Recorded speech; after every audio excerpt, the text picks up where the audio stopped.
बिस्मिल्लाहिर्रहमानिर्रहीम। मेरा नाम खादिम हुसैन है। मैं फ़िलहाल as a director environmental protection agency Gilgit Baltistan में काम कर रहा हूँ। आज मैं जो एक चीज़ आपको बताने जा रहा हूँ वो गिलगित बल्तिस्तान में एक मिसकंसेप्शन है या एक हमारे पास टैबू है जो हम यहाँ पे अक्सर बच्चों में इसको अप्लाई करते हैं, जिसको हम सुरमा कहते हैं और आम ज़बान में।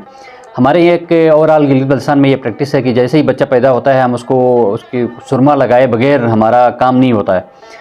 सुरमा एक्चुअली जो है ये लेड है, लेड एंटिमनी। और लेड जो है ये इंतहाई एक पॉइजनस हैवी मेटल है, केमिकल है, धात है जो बच्चों की सेहत को बुरी तरह मुतासिर करती है। और जो बच्चे हैं, जो नियोनेट्स हैं या छोटे बच्चे हैं जो अभी पैदा हो रहे होते हैं या जो थोड़ी सी उनकी उम्र होने तक हम उसको मुतवातिर सुरमा लगा रहे होते हैं। और हमारे यहाँ मिसकंसेप्शन ये है कि बच्चे सुरमा लगाने से बच्चे की आंखें बड़ी होती हैं। आंखें तो बड़ी नहीं होती हैं बल्कि सुरमे से बच्चे का दिमाग कमज़ोर होता है, उसको सोचने समझने की सलाहियत कम करता है। आईक्यू लेवल जो इंटेलिजेंस क्वेश्चन जिसको हम कहते हैं वो कम होता है। उससे बच्चे की जो स्कूल के अंदर जो परफॉर्मेंस होती है वो कम होती है। बच्चे में सोचने समझने की सलाहियत कम होती है।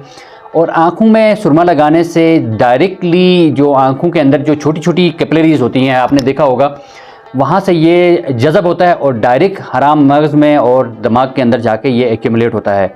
और ये मेंटल रिटार्डेशन का भी बाइस बनता है। जिस तरह मरकरी, जिसको हम आम ज़बान में पारा कहते हैं, पारा एक इंतहाई नुकसानदेह पॉइजनस धात है। इसी तरह लेड भी एक इंतहाई पॉइजनस नुकसानदेह केमिकल है, धात है जो बच्चों की सेहत को भी मुतासिर करता है और ये डस्ट की शक्ल में भी बच्चों को मुतासिर करता है। और अगर आप उसको एज ए सुरमा आँखों में लगाते हैं तो उसको भी बच्चों की सेहत को मुतासिर करता है।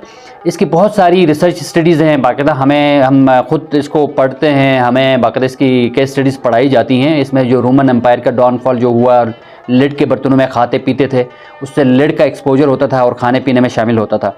और जो सबसे बड़ी चीज़ जो है, लेड अक्सर जो हमारे यहाँ मुतवस्सित तबके के जो लोग हैं वहाँ पे ये लगाया जाता है, जो अच्छे पढ़े लिखे लोग हैं वो नहीं लगाते हैं। और इन बच्चों में जहाँ पे ये लेड का या सुरमे का इस्तेमाल ज़्यादा होता है वो दूसरे बच्चों के मुकाबले में उनकी सोचने समझने की सलाहियत, पिकिंग पावर बहुत कम होती है।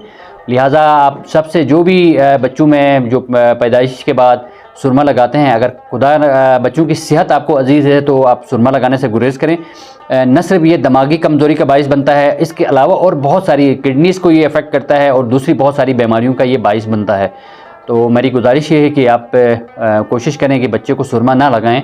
और ख़ासकर जो छोटे बच्चे होते हैं, आँखों में जो हम लगा रहे होते हैं, आँखों से ये सीधे हराम मगज़ में चला जाता है और वहाँ से ये फिर ब्लड स्ट्रीम के ज़रिए उसकी जो इंटेलिजेंस से लेके उसकी सोचने समझने की सलाहियत, डेवलपमेंट और पूरे ग्रोथ फैक्टर जो है उसको भी डिस्टर्ब करता है। हाँ, इसमें अमूमन एक लेड के जो पेंसिल्स हैं बच्चे अमूमन मुंह में लगा रहे होते हैं या खा रहे होते हैं। और जो बच्चे लेड पेंसिल को यूज़ करते हैं उनको भी कम से कम उनके, अगर वो हाथ में लेड पेंसिल को इस्तेमाल करने के बाद हाथ में अगर कोई लेड लगता है तो वो मुंह में अगर हाथ उनके मुंह में चला जाता तो उससे गुरेज करें।